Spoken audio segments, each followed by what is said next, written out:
Hello, and welcome to Untamed Women. I'm Ezra. And I'm Jenny. We're a couple of history geeks with a particular passion for the stories of remarkable women who've played powerful roles in history. Every week we'll sit down together and one of us will research and read off the story of our subject, while the other will kick back and listen to an incredible story. All right, you ready? Yeah, let's go. I made her do the intro this time because I'm reading most of the story. So this week we're going to be listening to me recounting a bit of the story of Joan of Arc. Now, just kind of context for this.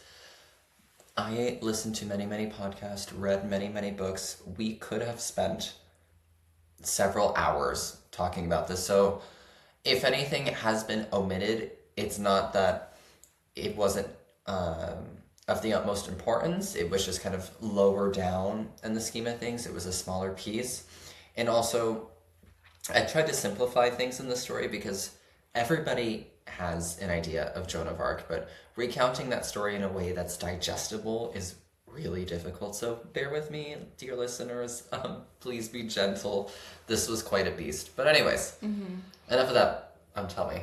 Oh, do you want me to give my ideas or impressions or stereotypes? I was just going to ask you. Sorry. No, exactly. When I say Joan of Arc, what comes to mind? Okay, she was burned at the stake, I think. Yep. She was she had visions and she helped the French army and they listened to her. She was 14 years old, I think. She was really young. She was around 14 when she begins. Yeah. And then my vague understanding is that she was basically, when it was time to, they're like, okay, we're done with her. The French let the English burn her. I don't know. That's my idea. Okay. And that's all I know. So the podcast is over. Jenny got everything. Oh. No. I'm on the right track.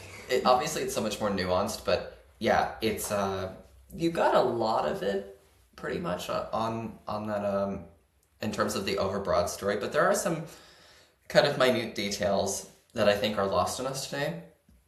So let's set some context. Our story begins in 1412 in a little small village that is known as Domremy, right? France is split up into this 3-sliced cake, and Joan of Arc is at a really kind of consequential point. Domremy is near the Duchy of Burgundy. It is in the English side of things. Yeah. So there's our context, right? The three parties. You have Charles VII of France, although let's be clear, he's not the king yet. He's the Dauphin. You know what the Dauphin is, prince, right? There you are. The equivalent that everybody else might recognize the Dauphin being, like the British one, it's the Prince of Wales. Okay. So just for anybody who might be like a British royals kind of nerd, that's basically what William is. He's the Prince of Wales, and Princess Catherine is the Princess of Wales. Anyways, so... that's not the one who got kicked out recently? No. Okay. No, that's Andrew. We'll leave Andrew off to the side for now. That's fine. Although, he would probably get along with a few of the characters in the story, but we'll just leave it at that. Yeah. I'm just bringing the drama in. Oh, no, she's beginning strong. Yeah, anytime I have a chance to dig at a monarchy, let's go. So I love France so much. I'm an apologist. I don't know what to tell you. All right. So 1412, France is split up in 3 different parts. Burgundy, the Burgundians, eastern side. Northern France belongs to the English, and southern France belongs to the French. The King of France is, well, the Dauphin, the Prince of Wales, Charles VII. The northern part, we have Henry VI. And then, of course, we have the Duke of Burgundy. That's pretty much it. So Henry VI is the King of England, and That's then right. then we have the Duke of Burgundy controlling that little blob on the side. on the east. Okay. Yep. Wait, Yep. so then the other part is Germany-ish? The other part outside isn't really part of the story, but yeah, Okay, it's that's split up into it's just like the Holy Roman Empire, Right, which is Germany. Because she's at that border. Yeah. So, but she's in the English side right now. Okay. And the issue with these maps too is that things are constantly moving around. Yeah. Like week by week by week. So this one map that I showed you is good to get an idea, but it's Right. maybe not the best one because Well, Yeah. shit is moving around Right. a And lot. it's also not necessarily precise. Exactly. It looked pretty precise, but good enough for the main idea. It's to set the context of the scene. She's on land that's moving about. Right. So let's see here. In 1412, she's born. Really kind of funny thing about her village, Domremy. I was checking the population of it today. Mm-hmm. So guess how many people live in Domremy? 12. 110. That was close. It was close enough. Now, a lot of people think of her as being this really kind of down on her luck peasant girl. The thing with the word peasant that we have to be careful about is that peasants aren't necessarily poor. Mm-hmm. It is just a classification of where you are in the rank of things, not financially. Right. I learned about that recently and I was like, well, we have this, like you said, we have a big misconception. We have a huge misconception, and a lot of people don't realize that peasants, some of them do eventually become part of the nobles, part of the royals, right? And you do that through going through things like becoming really good at blacksmithing. Then you join a blacksmithing guild. Mm-hmm. Then you control the blacksmithing guild and you marry your children off to the other people in that guild. And eventually you get this familial line, money collecting. So peasants can be really rich. There are some peasants that are richer, for example, than Henry VI, the King of England. So peasants are really varied. Right. And I hope this is not too much in the weeds of that. No. But like there's difference between, maybe this is not the same time period, but serfs. Yeah, serfdom's, there you are. That's kind of what we think of as like you're tied to the land and you serve basically the landowner, which was often the monarchy or landlord, monarchy or others. But peasants is different than serfs. Exactly. Right. Okay. Peasants are free. Yeah. Serfs are not. And part of the thing with serfdom too, just to give people an idea, because they might say slavery. Not necessarily. And the reason for that is serfdom had to give you something in return, right? So say you're a serf, you live on a plot of property and it's a count of, I don't know, Normandy. We'll just call him a count of Normandy. Mm-hmm. The count has to protect you as part of you being a serf. The count has to provide you with certain days off, religious days, food. So you're getting something in return. Now, is that getting something in return worth being a serf?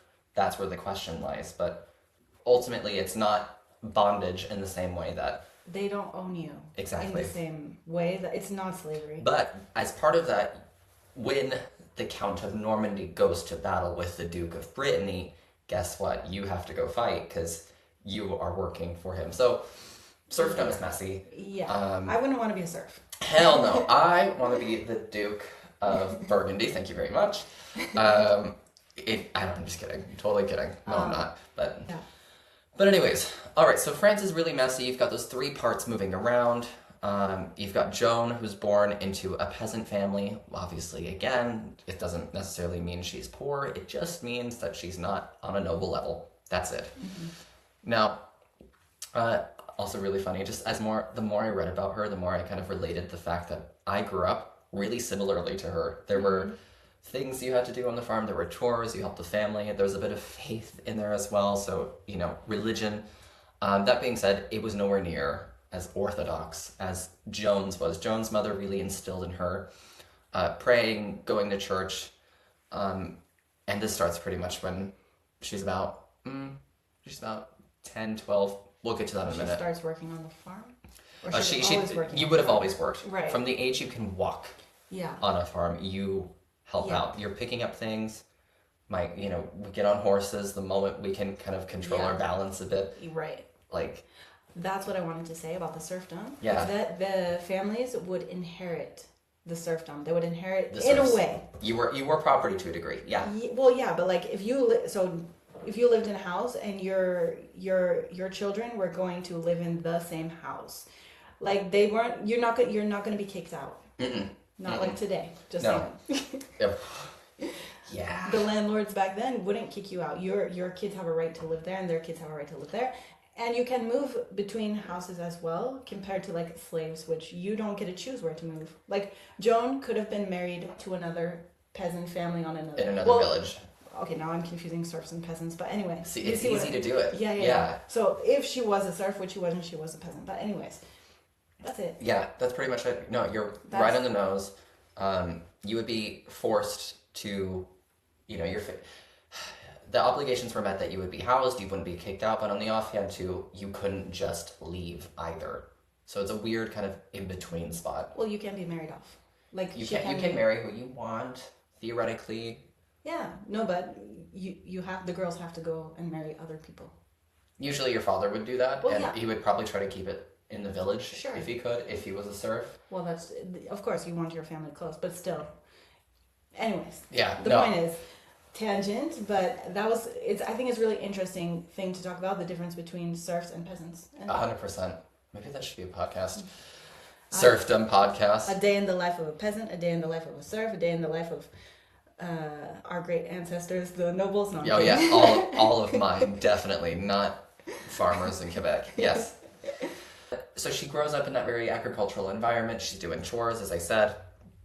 And sometime when she's about 7 years old, something which I would assume would be pretty dramatic kind of begins.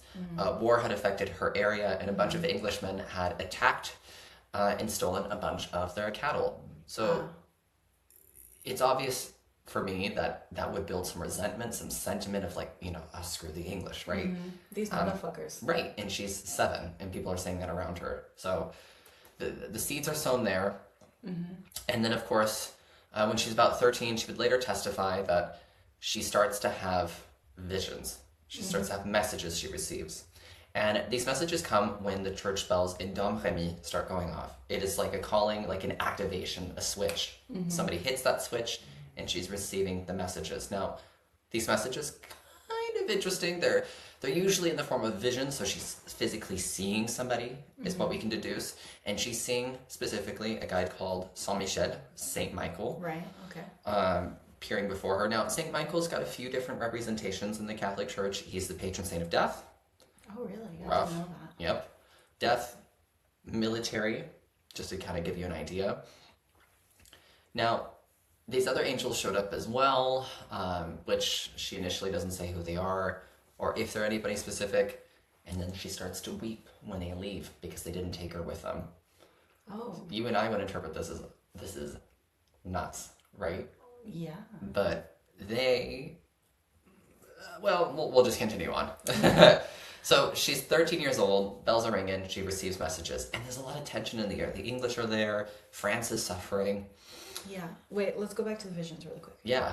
So she's super religious, right? Yep. Super Catholic. And the visions thing, okay, do you know how crazy or normal that would be back then? For them, they had no signs. Of course, they think, oh my God. So it's kind of not out of the realm of, she's not the first person to ever have visions. No. And they accept it more than we would. Also, it was quite a good way for a woman to be independent. If she didn't want to be married, she didn't want to go to the church, to say you were a mystic. Right. To say you had healing powers.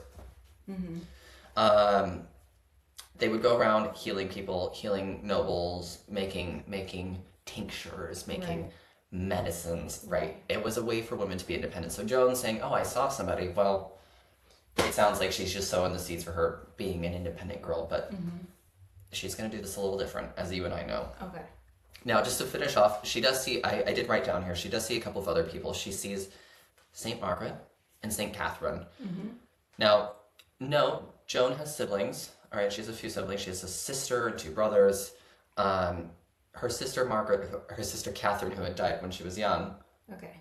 Right, Catherine. Like St. Catherine. She had seen St. Catherine. So things are kind of linking up here. And also these 2 saints that she saw, St. Margaret and St. Catherine, they're saints with reputations for fighting against foreign powers, fighting against a very obvious bad guy. One of these saints died instead of marrying a pagan king because she wanted to maintain her virginity. Okay. Yeah. So all of these things put together, somehow she arrives at the point that she will be the one to lead the King of France, lead the Prince of Wales to become the King of France. And how do you do that, right? How is he not the King of France? Why? Basically, he's not the King of France because this land here, the traditional place to be crowned, is Rennes.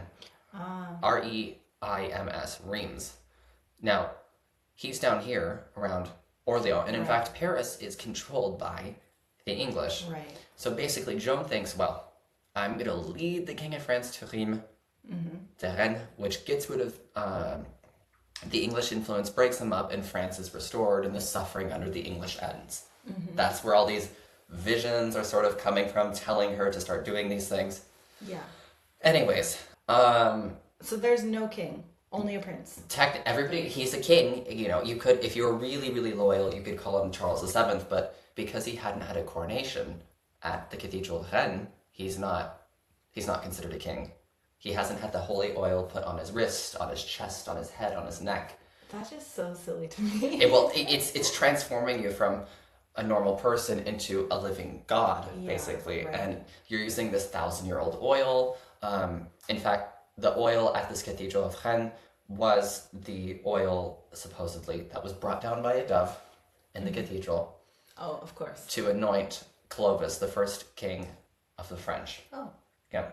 Anyways, that's far off. That's 1,000 years earlier. So the point is, So it's really vital. it's important. It's important for your legitimacy. Right. And also at this point, just kind of in terms of context, France had lost a lot of these battles up until this point, and it seemed like the English could, if they fought long enough and hard enough, could take over France. I mean, they have the capital. I don't know what the capital was at that time, but I think Paris was probably seen as the capital. Yep. but they have the place where you turn the princes into kings, and They if you have can't them, turn a prince and they have the into capital. a king, yeah. So They have the two main components. yeah. So Joan has had all these visions of seeing St. Margaret, St. Catherine. She's seen the suffering under the English. She is going to fight. And on top of this, too, there was this prophecy that had been kind of told and told again. It's written down in a bunch of records, but it had been recounted all these times that a virgin was going to end the suffering of the French. So for her, this is like key moment, sparkle, unicorn, rainbow. I am that virgin. Right. So, okay, how do you tell somebody, right? What's our next step? You can just say, like, I'm the next king, but how the hell do you become the king? So, Right.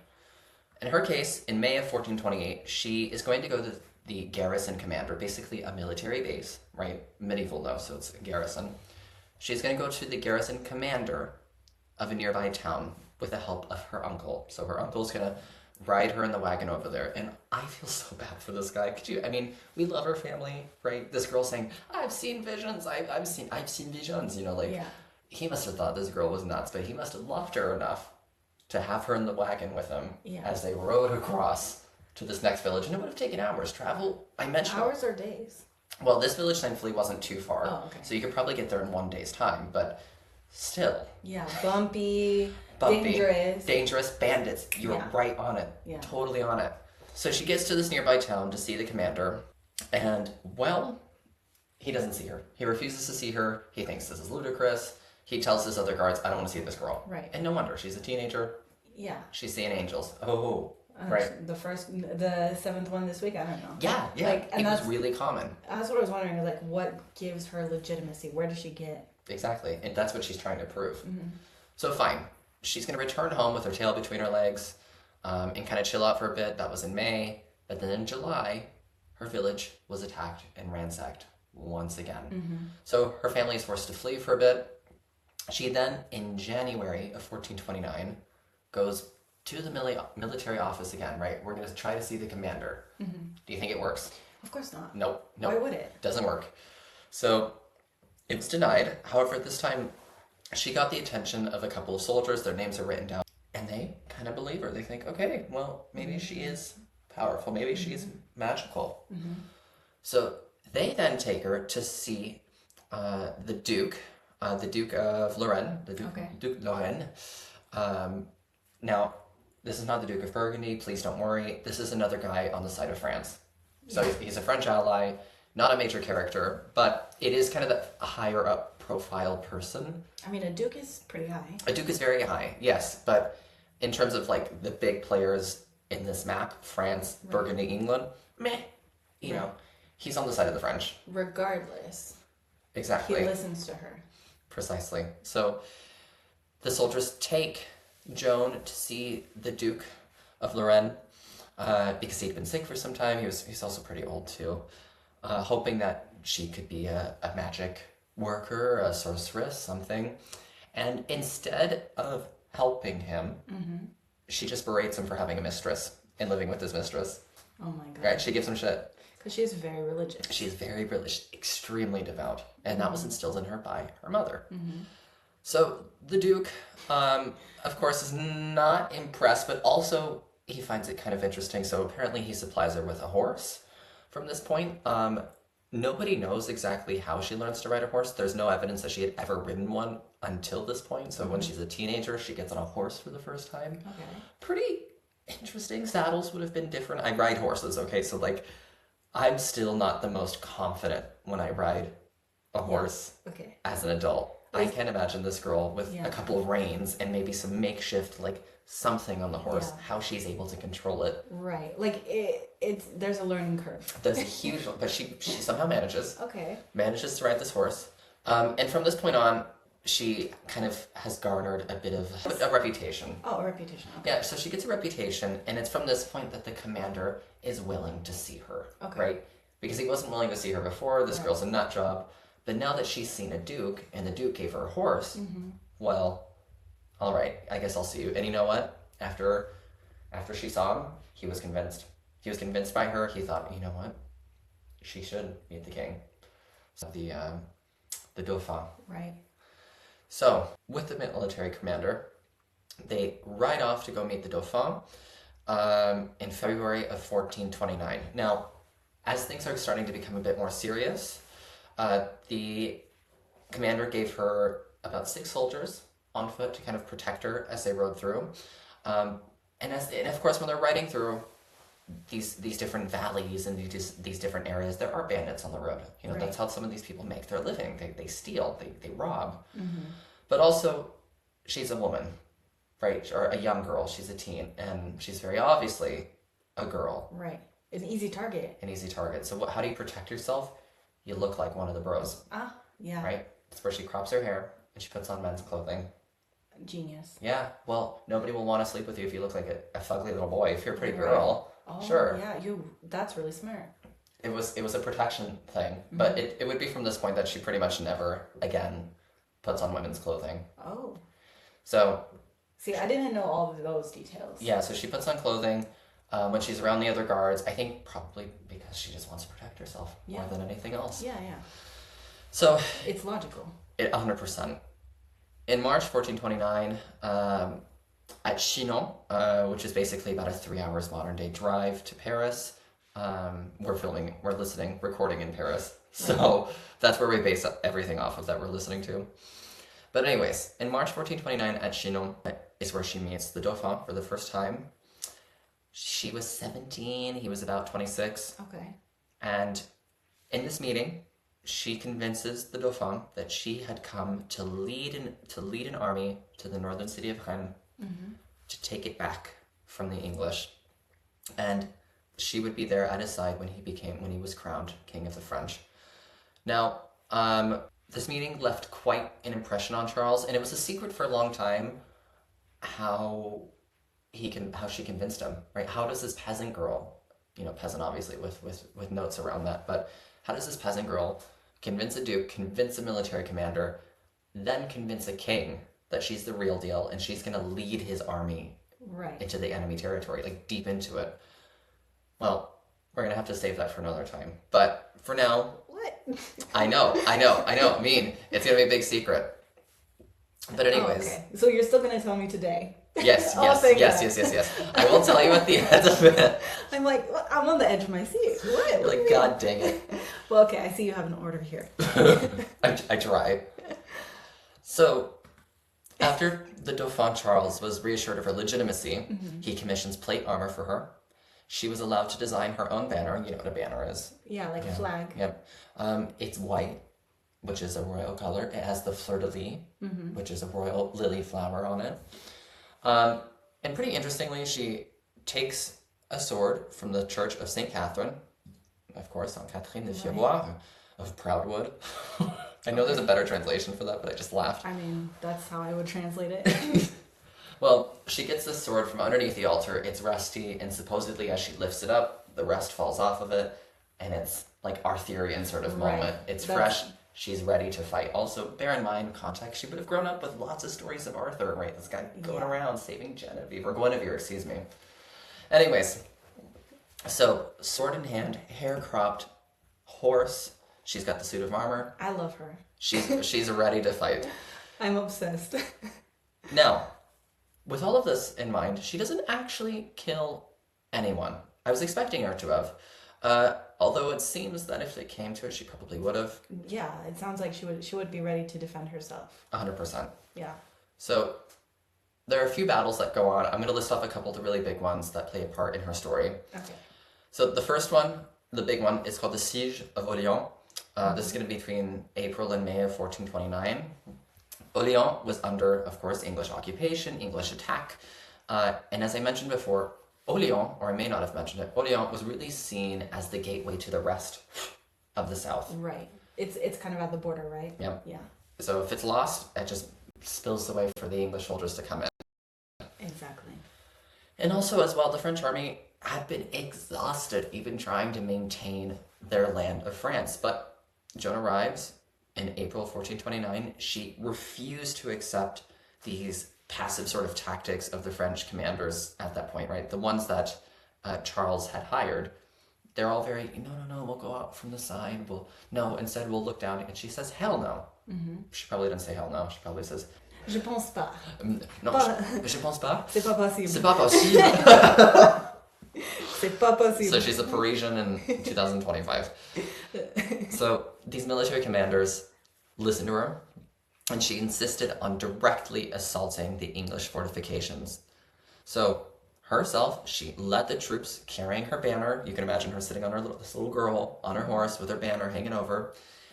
And they decide to attack Le Tourelle, the way I can translate that, Le Tourelle, the main English kind of stronghold around Orleans. Mm-hmm. Now, during this attack that she's leading, this aggressive sort of entrance into Le Tourelle, she actually gets shot by an arrow in the shoulder. Yeah, but she returns to the battlefield, and it only serves to amp up her army more. Right. And she tells them, she's pointing at them, she says, keep going, keep fighting. Yeah.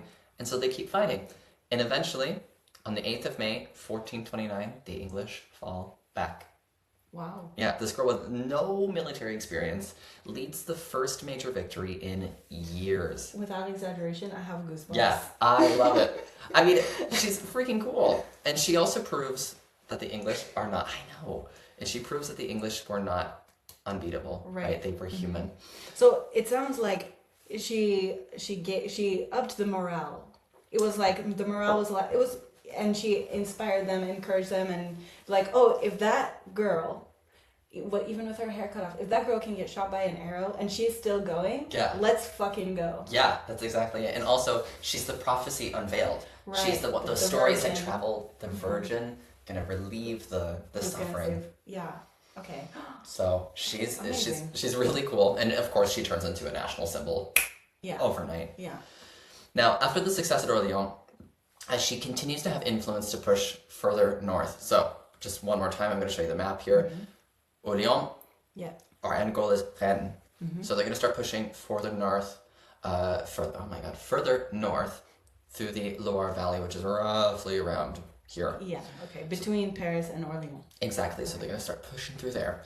And, of course, they continue to run into a few other battles, and as these other towns, as they lay siege on these other towns, eventually the other ones that are up next, they hear about it and they think, hands up. Don't even fight, just let them pass through. Mm-hmm. And also a lot of these people were French sympathizers. They wanted the French to come back. So as she's starting to lead her troops, I can imagine her with her shoulder kind of bandaged up, holding her banner. Yeah.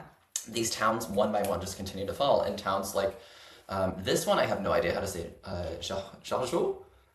Yeah. Jargeau. Wow. Jargeau. Jargeau. That's the French side coming out of me. On the 12th of June. Mont-sur-Loire. So just another town. Anytime you see sur-Loire, it just means close to the Loire kind of region, valley. So Mont-sur-Loire, Beaugency. And then finally the Battle of Patay on the 18th of June. Mm-hmm. Now, you have to imagine too, each time they start approaching these towns, the king's counselors would disagree with her or try to dissuade her, but Joan would object to their objections, right? Mm-hmm. She'd say, no. God was on our side. God would see us through. And Charles needed to be crowned King of France. And of course, anytime she says that, he says, yeah, I need to be King of France. Right. Yeah, crown me. So, But I think to add, like, it sounds like the more towns just fall, the more legitimate she becomes. And the more it's like, oh, she's right. Oh, look. And whether or not that is like biblical, which personally, no. right. But it doesn't really matter because the fact of the matter is it's working. Whether it's maybe it's real, maybe it's placebo, regardless, it works. And the more every town they pass through that falls, it's just like, yeah, see, God's behind us, so it makes perfect sense. 100%. And she has the substance behind her that says, prove me wrong. Exactly. So, anyways, so they continue to push through, and eventually she clears the way for the king. So their path de Rennes is established, and they cleared the British armies away, the French armies, I should say. Britain didn't exist in the same sense.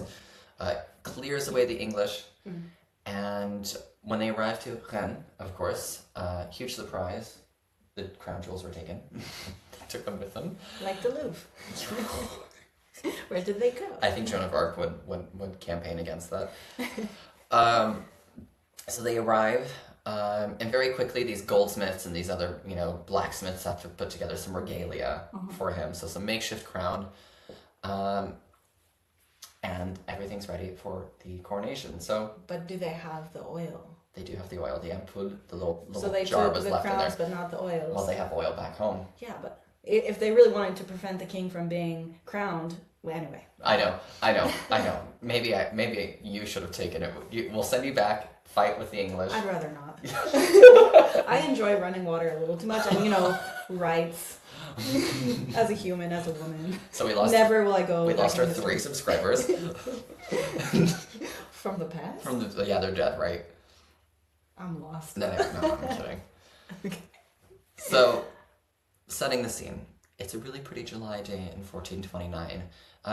The Cathedral of Rennes is absolutely beautiful. Now, of course, you and I probably know this. Everybody else may not know this. Most cathedrals are painted. Okay. They're painted outside and inside. They're painted. Just like we figured out that the Greek statues, the Roman statues, they were painted and they were covered in perfume and they smelled good. Okay. Something very similar for these cathedrals. Notre Dame would have been painted. The Cathedral of Rennes would have been painted. A lot of statues would have blushing cheeks and red robes and golden crowns that sparkled in the sun. It would have looked amazing. Amazing. Especially in that time. Oh my God, this is cartoons coming to life. This is 3D for them. It's good they collected all the money from the peasants. I know, for the arts. And you would walk inside the Cathedral of Rennes and you would see these murals that were painted on the walls, right? And it was a way to kind of portray stories to the people going to Mass that couldn't read, that were not literate. Remember, not everybody could read the Bible. And so anyways, the Cathedral of Rennes... The Bibles were in Latin too. And there you are, services in Latin, so good luck if you understand. Yeah. Yep. So, the Cathedral of Rennes, it is jammed full of lots and lots of people. The smell of incense is thickening the air that's already stuffy on a July day. Yeah. And everybody's really nervous. It had been years and years since a king had been crowned inside the Cathedral of Rennes, right? Since a king had been officially proclaimed King of France. And finally, this prophecy that everybody grew up listening to of a virgin liberating France is seen to finally come true. So the archbishop, you can imagine an old archbishop, he's slowly dipping his fingers in the holy oil, he's blessing the king's wrist, his chest, his head, literally anything that you could use to exercise power, and it's getting oil on it, right? Yeah. Now, eventually, he receives his crown, and the whole audience, they shout, Vive le roi, long live the king, and it echoes in that great big building. And you can imagine this, the light pouring in through the stained glass, the incense smoke, it's magical. This is magic happening in real time. Yeah. I know. I'm not cold. I'm really just I love it. It's an amazing story. And Joan, finally, she falls to her knees and she weeps.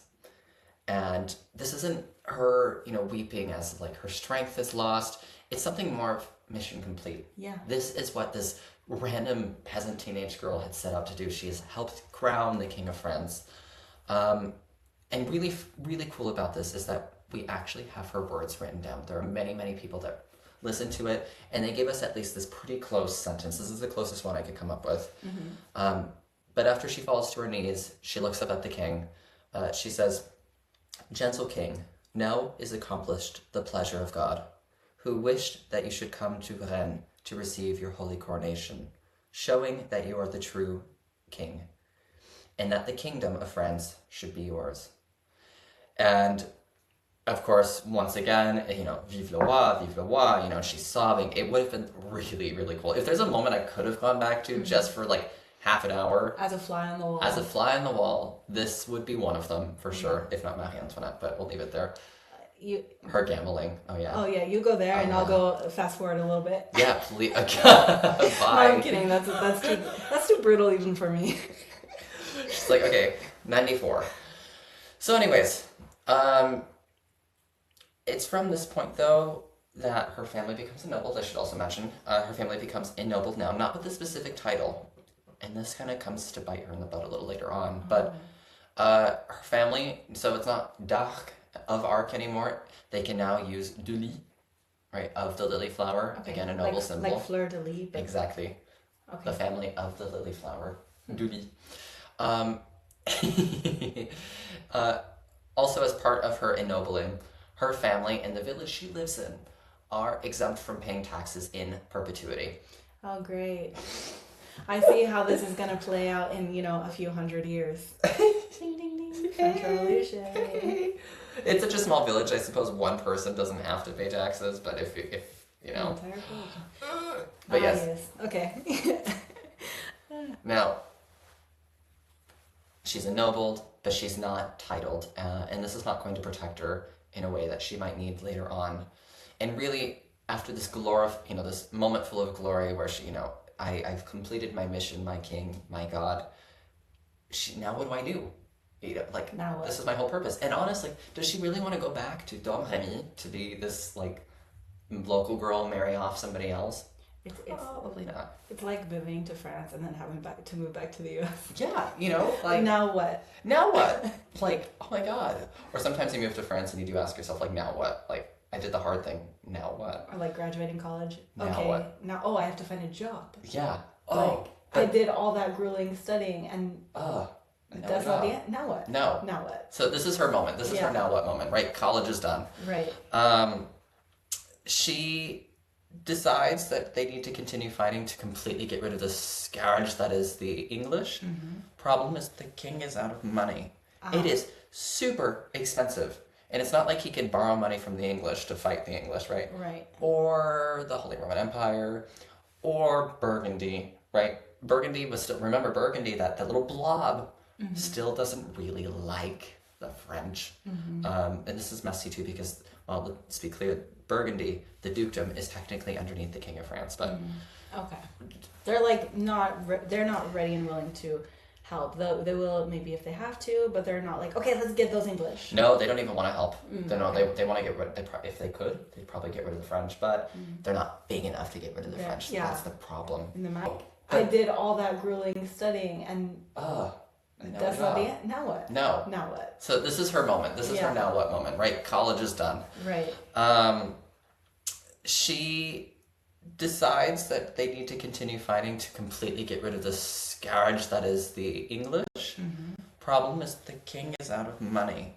It is super expensive. And it's not like he can borrow money from the English to fight the English, right? Right. Or the Holy Roman Empire, or Burgundy, right? Burgundy was still, remember Burgundy, that little blob still doesn't really like the French. Mm-hmm. And this is messy too because, well, let's be clear, Burgundy, the dukedom, is technically underneath the King of France, but... Okay.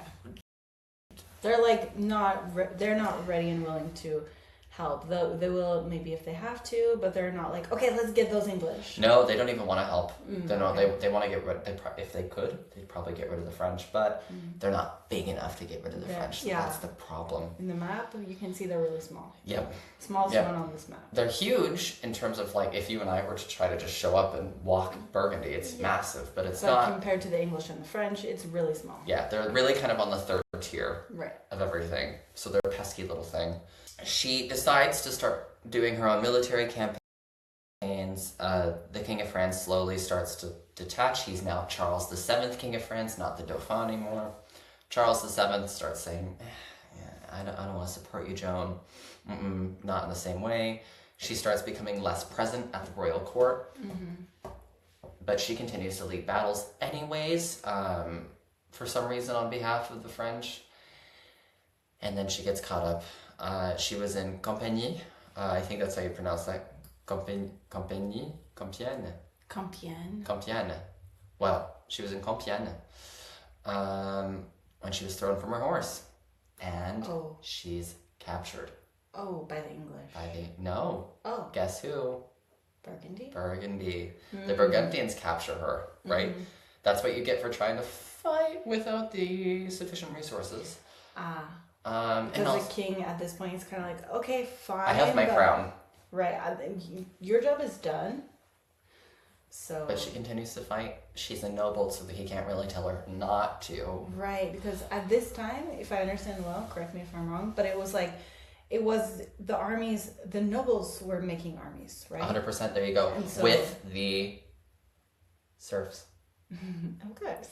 Yeah, with the serfs and the peasants, of course. But if you were on their duchy or their county, that's where count comes from, which is kind of fun, you were obligated to fight when you were called as a man. So congratulations, Jenny. You're going to crop your hair and get on a horse. No, you wouldn't have been obligated. But all of that being said. Milan, here comes Mulan cutting her hair off, pretending to be a boy so her dad doesn't have to on the other side, but why not? I can hear the musical already in the back of my head. I'm resisting everything to sing it. I know. Let's not get copyrighted. No. I think it would be way off. They would never be detected. You might be surprised. Somebody's going to listen to us. So, she led the campaign in Compiègne.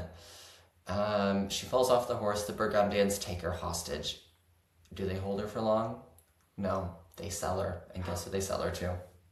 England. Yeah. Sell her? They sell her while she's a hostage. Oh, like a ransom. They ransomed her. Okay. Exactly. They sell her ransom. She's valuable.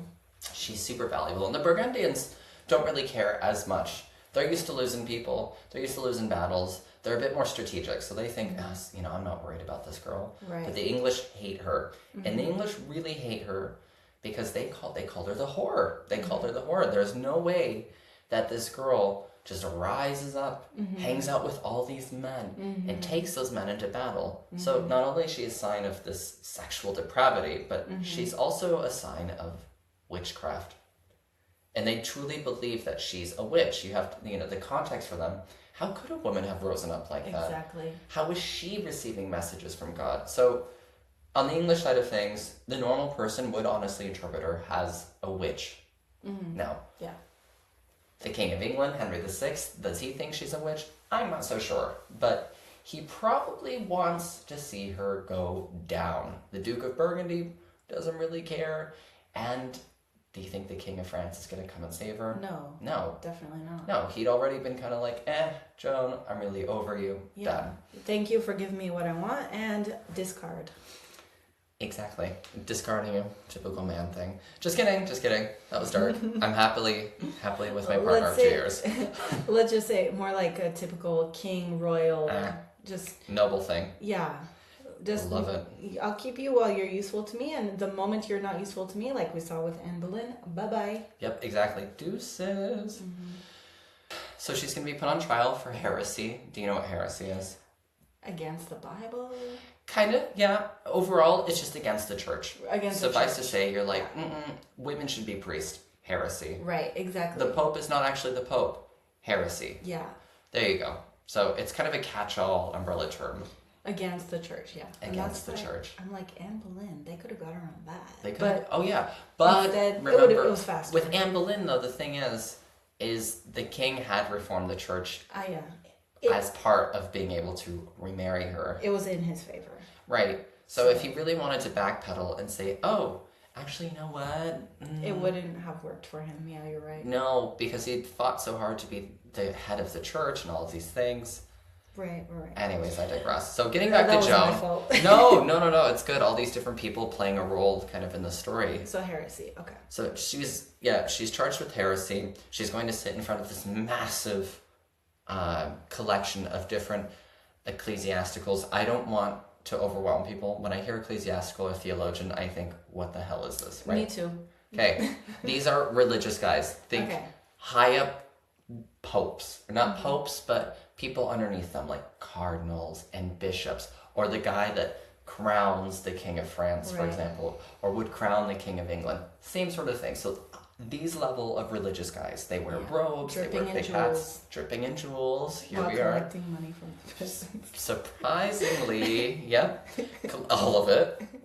And they're there to discover if she really is a witch. Okay. They put her through all these tests. A woman, a nun, would have put her underneath a virginity test. Remember, this was part of her to check, and yep, she was a virgin still. No test exists, by the way, that can actually determine if somebody's a virgin. I'm just going to put that out there. That's science. Look it up. Anyways. The hymen. Oh, God. But, yeah. I mean, I'm a gay man, right? And I still know that doesn't... Yeah, especially with her riding horses, just saying. Right. But anyways, I don't know the science of it, and no. Just, yeah. So there is none. There is none. Exactly. You're right. So, in any case, they do a test. The nun checks for her virginity. Precisely, and she's still a virgin. Well, for the third time. Woman, yeah, she'd been checked by the King of France's mother as well to make sure she was a virgin. It was part of seeing if Joan was believable, like if she was actually that virgin. Anyways. Yeah. So everybody's in her business. God bless her. Mm-hmm. So they couldn't get her on that. They then tried to get her to kind of mix up her words to see if she was acting on the word of God. Because people, if you said you were acting on the word of God, that actually meant inadvertently that you were actually like somebody on the side of hell. Like you were fooled by the devil. Right. The devil is tricking you. Right. So you're acting actually on behalf of the devil. Right. Something like this. But if you said it, that meant that you were conscious about it. Like, oh, I'm acting on the will of God. It meant that you were conscious of you making these mistakes or creating these heretical mistakes. Mm-hmm. But she's very smart in her trial against all these big, really, really educated cardinals and bishops and priests. Was it a legitimate trial? No, probably not. Like, did she have a counsel? No. The thing is, though, this isn't a modern day trial. It wasn't necessarily standard practice to have had counsel. Sure. I don't believe that Anne Boleyn actually had counsel as well. She didn't. And this isn't... She could have. Maybe. Would he have let her? I don't think so. No, but I think it... Well, the point is, she was on her own. Yeah. She was without counsel. Yeah. It's helpful to have someone who knows the laws. Who can whisper in your ear and be like... who knows the laws better than you. Or at least interpret better what they're saying to her, because they're speaking... It's like somebody who doesn't speak English and they start speaking to you in the language that we see in math textbooks. Right. Right? Like legalese. Legalese. They're speaking in legalese to her, and she's witty, and she's catching around them. We're talking about Joan. Joan is catching around them. She's saying, no. When they said, are you acting in the will of God, remember that, to try to catch her to see if she's actually acting in the devil's favor. Right. She says, I would hope I am. Ah. So she says these really cool things. Again, another rare opportunity for us to listen to a woman from her class, from her time. Mm-hmm. Most women in her class of her time, we don't have any written things from. So really, really cool. But of course... So she held her own. She held her own. Which is amazing. Which is extremely amazing. But when you asked if it was rigged, I think that, honestly, I try to take a nuanced look at it. And I know there are a lot of historians that have done incredible work to see if this is, if this was still entirely rigged. But I think that the end was predictable. Most people knew going into there that there was little hope for her. Right. Once you get to that point, you don't have a good chance, probably. Nope. Right? Yeah. Your chances are pretty slim. So now, as she's found guilty of basically heresy, Yeah. if if she stays stubborn and says, no, I was right, then if she stays stubborn and she says the whole time, no, I was right, then they can have her burned because she hasn't recounted her ways, right? All of these things, wearing the men's clothing, killing Englishmen, they could burn her. Right. Or if she says, no, I was fooled by the devil, then she has the option of life imprisonment. Oh. So life imprisonment, it's a meager thing of bread every single day. And initially she opts for that. Okay. She does opt for life imprisonment after saying she was fooled, but there was a caveat to this. She didn't just get the illusion of choice either. She had to kind of work her way to it. So the guards take her to a prison. There's some scandal around this prison as well. There's some issues too with her imprisonment. Right. When you said, is this a legitimate trial? Is it a sham trial? I would probably argue more on the sham side of things. Anytime there was a religious matter like this, she's literally invoking the name of God in what she's doing. So it's going to be part of the church. It should be standard practice that she would be jailed in a convent with nuns, with female protection. Even if she looks like a boy, everybody knows she's a girl, she's a woman. Yeah. She should have been in their protection, but instead, she is in the common prison of Rouen, and the guards at the prison are men. Oh, that's not good. Yeah, and remember, she's a virgin, the prophecy of a virgin. Right. There's no written account, and I don't want to insinuate I'm trying to be, as forward as I can with this. Yeah. I don't want to insinuate that an assault happened when it didn't, but there is a lot of murmur that it would be almost too tempting for some of these guards to have not assaulted her. It's very easy to imagine. Yes, there you are. And it's very likely as kind of a form of insult, like, you said you were a virgin. Yeah. Guess what? Yeah. So, your precious virginity, fuck you. Right. So it's horrible. It's really horrible. And again, that's coinciding with the fact that they've humiliated her. They've shaved off her hair, her cropped haircut. They gave her female clothes to put on.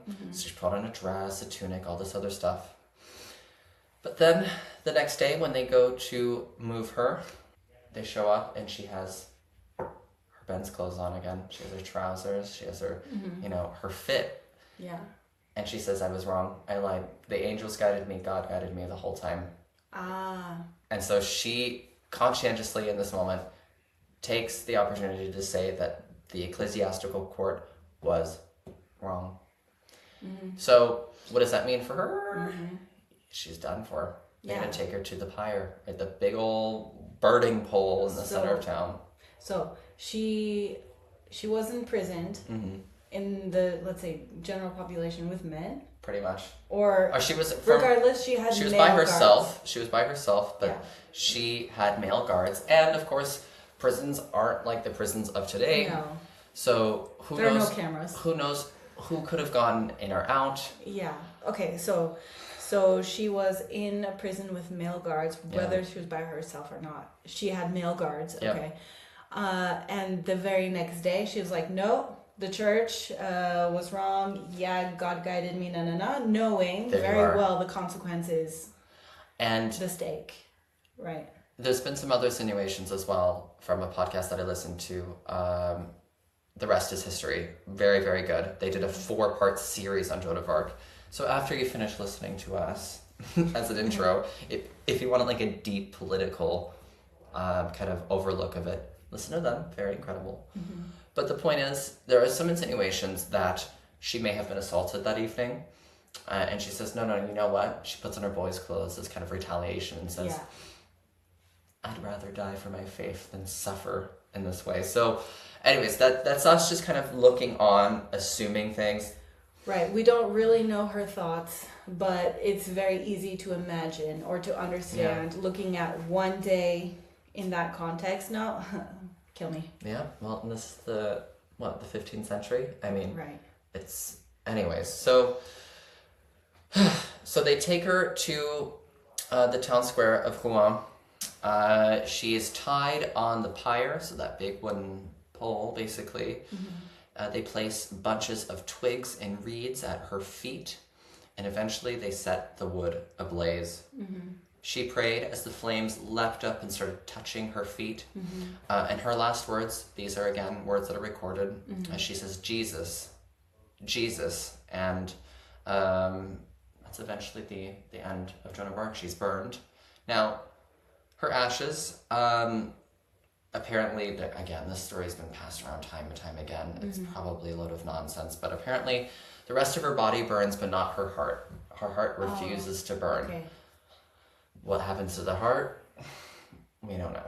Right. Now, her ashes were then taken and dumped into the river, so nobody could collect them. Right. They didn't want people to have relics at this time. Exactly, because it's dangerous. Yeah. And then, of course, as I mentioned, the King of France, who she had fought alongside didn't come to save her. He owes her his crown. Yeah.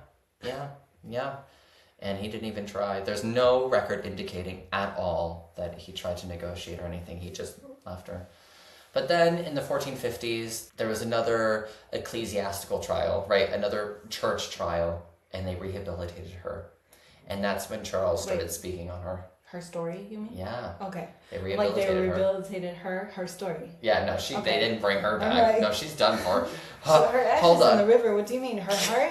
Are we talking Colombian zombies? What? Yeah, Joan of Arc zombies. Okay, they rehabilitated her story. Her reputation, her story. Reputation. Yeah. And they found, the church members had found that, yeah, she was right. She was right all along. And that's when Charles had spoken up briefly about her. But he would stay silent for like 20 years. He didn't say anything at all about her. And eventually, it was actually only in the 1920s that she became a saint in the Catholic Church. Wow. Yeah.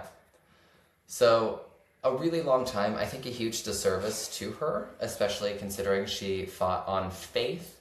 This was her interpretation, of course. Maybe somebody like us would look at Joan of Arc and think, does she need help? Does she need someone to talk to? Or would we believe her more? I mean, me personally... You're going to believe her? Yeah. You're going to go along with her? You're like, yeah. Because, okay, the way I see it, it's kind of like what I said before. It's like, even if it's placebo, even if you think God is talking to you and it works, it works. Yeah. Whether those messages are coming from yourself and in your heart, or from God, which I don't believe the messages are coming from God, but regardless, it worked. It worked, and that's crazy. And it blazed her through, obviously not without a couple of hurdles, but it blazed her through not seeing the commander, seeing the duke, then seeing the commander, then meeting the prince, convincing the prince that he was the rightful prince, and then all the way through to seeing him crowned King of France. Yeah. Like that, okay, a girl, peasant in that time is just, I don't know. And implausible. It was around the 1450s that it was revealed how she had convinced the king. Ah, yes. Okay. How? Yeah. Magic tricks. Hey, pick a card, any card. She tells him that he was the actual son. He was the legitimate son of the king. He wasn't a bastard. Okay. And I guess there was some story about his mom maybe having an affair. I don't really know the context of this too well, but the point is that he had some doubts about, Charles had doubts about his paternity. And she had cleared up the air for him and said, no, you are the rightful king. And that was it. And that's all. That's what convinced Tell him. me what I want to hear. Now, Yeah. We don't know this from Charles himself. We know this from the confessor that Joan of Arc confessed to, right? So the priest that she confesses to, right, just before she's burned. And he only comes out later on and says that. That's what Joan said. Right. And what a way. I mean, and if she wasn't magical, how would she have known that he was conscious about this? Maybe it's a common thing for the time. There were no paternity tests, but I don't know. For me, it leaves me with these next kind of few things that I have written down. It leaves me with, one, why did she fight so hard for a monarchy that in a few hundred years, so a while, but in a few hundred years would just collapse? Couldn't have known that, though. No, but, you know, and I suppose that retrospective kind of look like... I mean, she was fighting against some bad, quote-unquote, bad guys who attacked her village personally. That makes total sense to me. That's... And you're right, yeah. And her well-being was tied up with the well-being, I guess, of the King of France over the territory. Not only her personally, but like her family, her village, her people, you know. And of course, you know, it begs the question then as well, you know, what is her legacy? For me, her legacy is something along the lines of this. It's that, again, and I know I've said it 3 times, but she is an extremely rare, like impossibly rare opportunity to hear the words of a young girl, a peasant girl from her station in the 14th century. That really doesn't exist unless you're one of those magic girls that says, I'll cure you of disease. And she wasn't. She didn't promise to cure anyone. She just promised to put the crown on the king's head. And she did it. And also, she was a representation of that a woman could get what she wanted, right? Get out there, do what you want, and just do it. Get it done. And through her insistence, through her stubbornness, she was able to achieve all these things. And, you know, that style of being stubborn and also, I would say, intrinsically, if not magically connected to the divine, it just, I don't know, it impresses me, and on a personal level, it really reminds me of my own mother. Or maybe that's the joy of her, right? Is that many of us look at somebody like Joan of Arc and we see ourselves in her. We see that, you know what, I'm kind of crazy. Yeah. I can do it. I have a really strong faith. I can do it. Yeah. Or I'm young, or I'm this, and she pushes through. We can get inspiration from her when we need it. Exactly. And I would add to that, like, it's very French. It is extremely French. In the most positive way in France, like, women are strong and insisting. Like, in France, this is something you have to learn, is you must insist. They're going to say, c'est possible, c'est pas possible, but you should know that doesn't continue.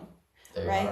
And I feel like when I hear this, the way she was so insisting, I'm just like, it's so French in the best way possible. Exactly. And maybe that's part of the origin of that culture. It's like, insist, persist through. The strong women especially. And strong women, and you will avail. So, all right, Jenny. We still have to figure out a closeout for this podcast. We'll come up with the script eventually, but what are your lasting impressions? Oh, what a badass. So you like this girl. Yeah. She's cool. Yeah, this lady, I should say. This girl sounds diminishing. Right, that's true. Yeah, women. But yeah, like, she's amazing. She's determined, like, my new hero. Like, I knew skeleton of the story, like I said in the beginning. But a really good, solid skeleton. Yeah, but still, like, the details of it, it's just like, when you really take a step back and just look at the facts on the table, it's like, how amazing. And like you were saying too, it's like we can connect with her when we need a little reminder to be insistent, fight for what you believe, period. Like, that's really inspiring. Take that banner, hold it up, and keep going. Insist. Just don't get shot in the shoulder with an arrow. No, that was a good thing. That got them encouraged. Like, oh, this quote-unquote little girl can, and if she can take an arrow and keep going, I can do whatever I want. Yeah. So, but more like, don't get captured by the English. TLDR, lesson of the day, don't get captured by the English. No, my ancestors are very English. Same. Half of mine. All right. Well, thank you, Jenny, so much. Thank you for hanging out with me and listening to Joan of Arc. Oh, that was so much fun. This was a lot of fun. Next week we'll meet up again and we'll talk about another really cool lady. Yeah. Until then, bye. Bye.